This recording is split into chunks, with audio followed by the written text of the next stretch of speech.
Please welcome Lotta Lehikoinen, Chalmers Ventures. Hello, everybody.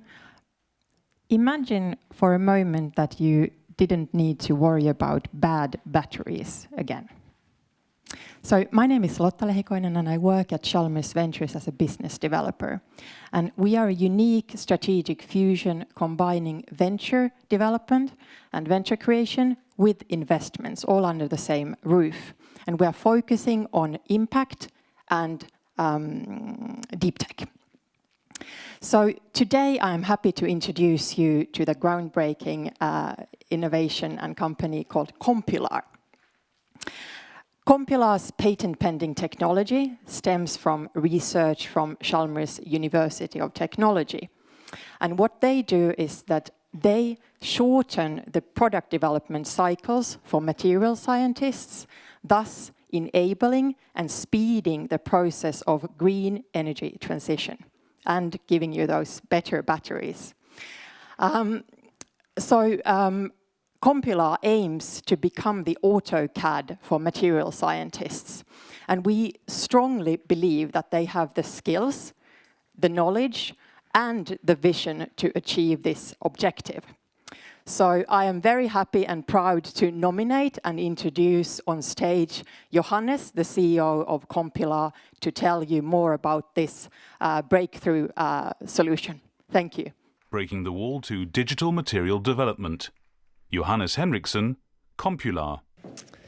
Today, companies spend more money than ever before on material R&D. And no wonder. Developing new materials is crucial in solving some of our most pressing challenges. Take the battery industry, for example, where new active materials will enable not only energy storage at scale for clean energy sources, but also an electrified mobility sector. The battery industry is booming and is expected to reach $410 billion by 2028. But only the fastest and most innovative companies will be able to capture a large portion of this growing market. And that's why the industry spends more than 7% of annual revenue on R&D. But there is a problem. The battery industry is still reliant on old methods for developing new materials, such as trial and error-based lab testing. This simply means doing R&D as you've always done it, by testing things in the lab to see what works and what doesn't, and then iterate until you found a good enough solution. The problem is that it takes a long time for new battery technologies to reach the market, as much as 10 years in some examples. Imagine the missed revenue opportunities. It also creates high product development costs and an unreliable innovation process. There simply has to be a better way. And there is. With Compular, we put the lab in the computer and we optimize new materials using our novel simulation software. This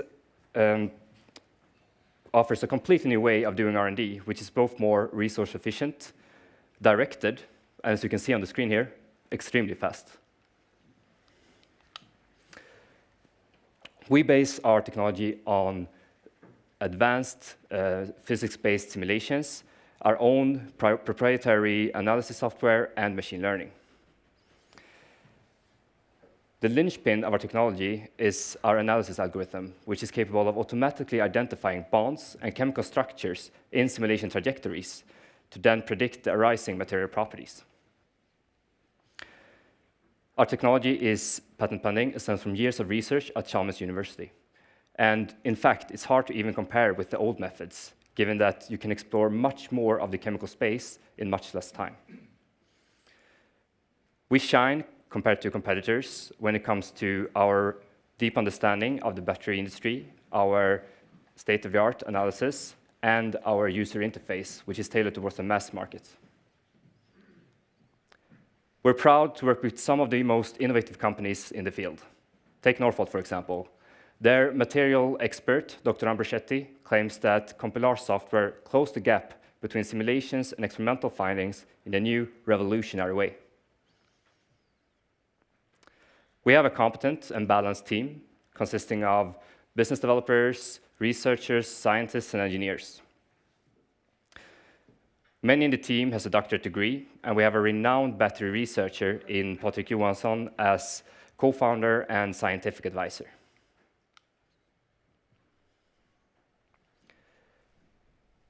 After years of research, we had a breakthrough in 2018. And since 2020, we have focused heavily on validating the market and building our technology according to user feedback. We have conducted several pilot projects with leading battery developers, and we have initiated a paid beta testing program with those customers. We're now looking to launch the first version of our software, and we will start with the battery industry before moving into other verticals as well when we have proven our value.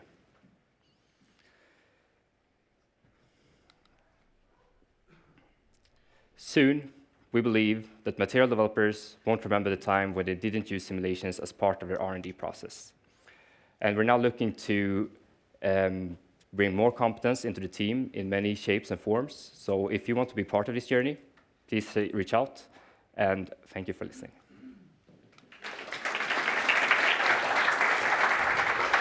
Thank you. Okay, 4-minute session for questions. Whoa, okay. That's 1, 2. I'll make it quick. When you were talking about ground up, are you talking about DFT simulations? Is that? Yes, it could be DFT, it could also be molecular dynamics, and then we have our own methods for analyzing and for setting up the simulation and make them more accurate. Next one, Anne. Thank you very much. Very interesting technology. One question, what is the input the customer needs to give? And additional to that, where are the limits of the model concerning temperature, pressure? Everything changes, of course. So the inputs is the chemical composition and boundary conditions, so temperature and pressure. And the limits would be if the system is too large. It's too compute intense to simulate, and there could be too many errors. So for batteries, we look at, for example, around 1,000 molecules. And for larger systems, both in space and time, that could be a limitation. Okay, please. Isn't the quality of your in-principle materials design still limited by the low amount of basic physical science data we have on materials?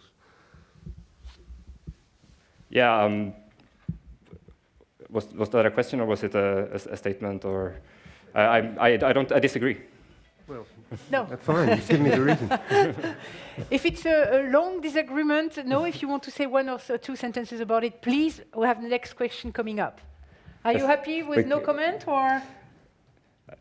We're working with. I mean, to your point, I understand your point, but we're working with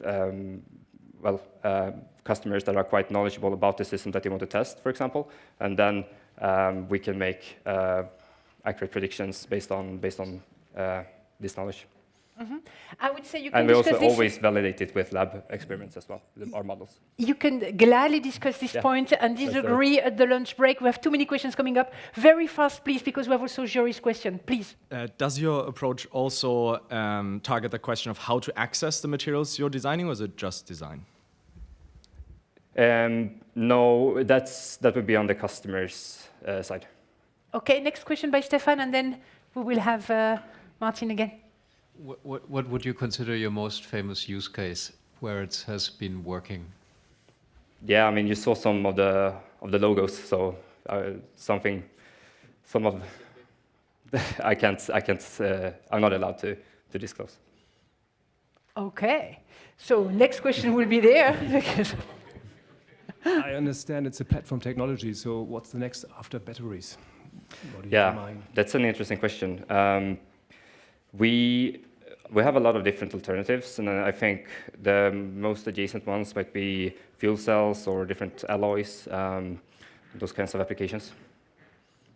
Okay, we have a question here and there. I don't know who was the first. They were the first. Okay. Okay, so since you can model this system almost perfectly, Yes.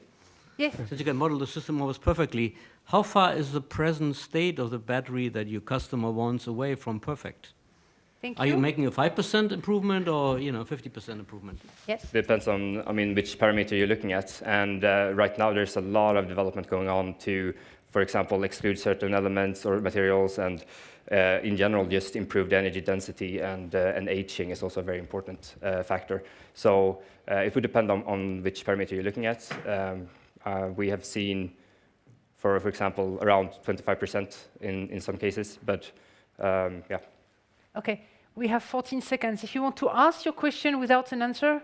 Yeah, I will. Yes, so, please. Or so yes, customers that want to know more details, like how your algorithm or AI got the answer, so essentially interpretability, is that a feature set you'll be producing in the future, and is it something they even want? Yes or no? Yes. Thank you very much. That was it.